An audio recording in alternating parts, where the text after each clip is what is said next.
Shabbat Shalom once again to everyone that is here. So the Master gave a word to command his people to guard, to do all his commands. And it shall be in the day when we pass over into the land. For us today is when we pass over into the blessing that the Master has in store for us. But before we pass over into the blessing, we must untangle ourselves with the things of the world. We must untangle ourselves with the cares of the world. If grandma don't want to live right, you can't make her live right. It doesn't matter who it is, you have got to move on your way. Plant a seed and keep moving. Drop a dime and keep moving. Drop some dirt here, drop some dirt there, and keep moving. Let them come after you. You don't come down to them. Right. Because their plot or their plan is to pull you down, because there's a bunch of crabs in the bag that don't want to see you rise up. They don't want to see you rise up because they know you're going to do great things. So they will do anything they can to pull you down. And it shall be in the day when you pass over the Jordan to the land which Yahweh Elohim is giving you, that you shall set up for yourself large stones and plaster them with plaster, and write on them all the words of this Torah when you are passed over, so that you go in and possess the land which Yahweh Elohim is giving you, a land flowing with milk and honey, as Yah Elohim of your fathers has spoken. So as you are about to pass over into your blessings, again, those that have done right, those of you who have not done right, go back and repent. Make it right. It's better you have a late harvest than no harvest whatsoever. Go back and make it right. Well, Mr. Slew, how am I going to plaster the words on? No, you have a copy of it right here. Plaster it upon your heart. Put it up here. Get into it in the daytime. Get into it in the night. And that's what he commands. Talk about it in the daytime. Talk about it in the nighttime. Communicate with each other even more. That we don't do enough. We will talk with our family members. We will talk with our friends on the job. But to communicate with those that are on the same path of us, we barely communicate. It's not good. Iron sharpening iron. Sheep begot sheep. If we don't stay together and sharpen each other, then what's going to happen? We got to keep it tight. And build a slaughter place, verse 5, to Yahweh your Elohim there. A slaughter place of stone. Do not use an iron tool on them. Build a slaughter place of Yahweh your Elohim with complete stones, and you shall offer ascending offerings on it to Yahweh your Elohim. Do not use an iron tool upon it. Don't build the things of Yah the way the pagans do their thing. He don't want you to look like the Baal's children. He don't want you to walk around with your pants down your behind. He don't want you to look nothing like them. So when you come into the house of Yah and we're going to take care of the things of Yah, it must look good. It must be set apart. It must be according to his will. Because the enemy comes and he comes with a copy of what the real thing looks like. So you walk around, you see all these churches. It's just a copy of what the real thing looks like. But when you go inside, there's nothing but paganism. He don't want that. He wants you to set apart a place that when he come and accept your offering, then he can turn around and leave you a blessing. But when he come, everything is out of order. This one over there on the phone.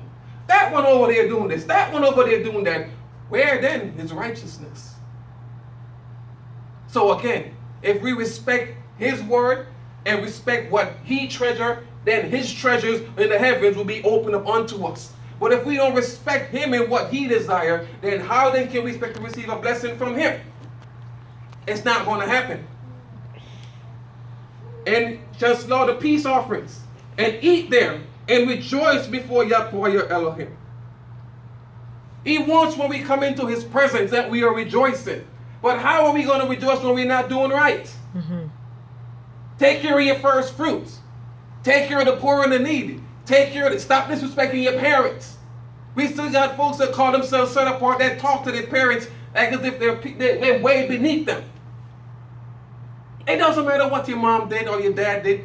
If it wasn't for them two coming together to make one of you, you wouldn't be here. So what? They raise their voice. Okay, mommy. Okay, daddy. I'm not going to disrespect you. I love you. But we talk about this later on. And you keep moving. The enemy wants you to curse them out. Agitate them even more. And bring a curse upon your own self. But that's not the way. Peace, love, and unity. That's the only way we're going to do it. And you shall write the words of the Torah, of this Torah on stones, plainly and well.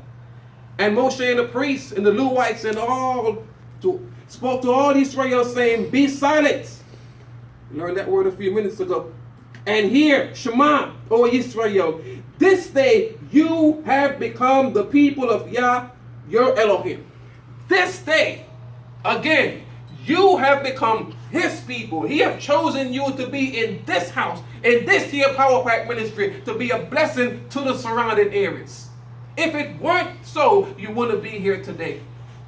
If it weren't that he wants to bless you, you wouldn't be here today. But we all have a heart and a mind to serve. So let us serve in righteousness. Let us serve with our whole mind, with our whole heart, with our whole spirit. Let's do what is right. So as a body, we can move forward. When everybody don't do what is right, it hinders the work. If 10 people are supposed to come through these doors today because 2, 3, 4, 5, 6 ain't doing what is right, it now hinders those persons from coming in. Until everybody's on board and doing what is right.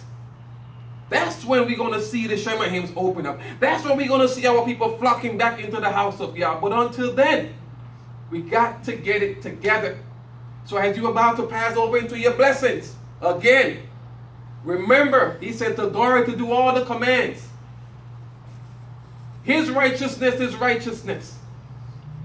It is he that gives us wisdom how to obtain wealth.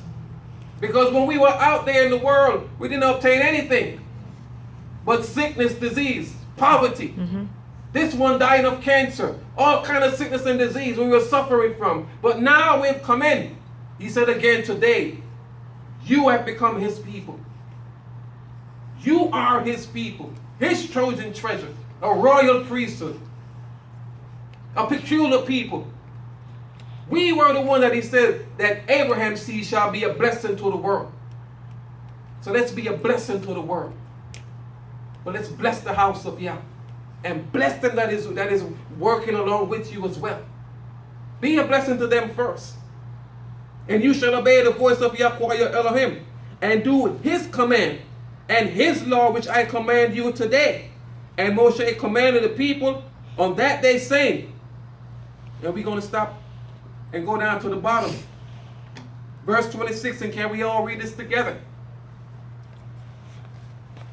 Ready? Yes.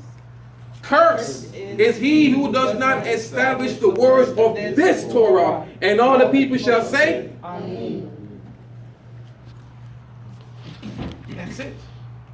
Curse, punishment for the man, woman, or child who does not establish his word. I didn't make myself.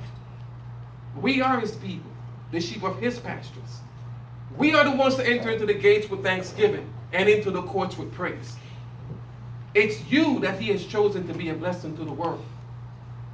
So when we don't do what is right, punishment comes to us first. Mm-hmm.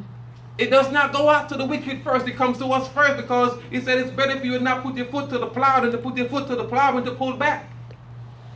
You would have been better off if you weren't even born. But since we have put our foot to the plow, and we've been plowing and we've been planting seeds, let's reap a harvest. Yes, sir. When the harvest comes in, let's take care of y'all's first fruits first. Mm-hmm. Because if we don't, we're only hindering the next harvest season that is to come. Mm-hmm. The grapes won't be as much. The pomegranate won't be as much. The job opportunity won't be as much. The business the expanding of your business won't be as much. Who wants to stay stagnant? We want to spread our wings and fly. Mm-hmm. So let's do what is right, and then we can be mounted upon an eagle's wing and fly out. and receive the blessing that He has for us. Amen? Amen. That's the message from the Master on this day. Shabbat Shalom. Shalom.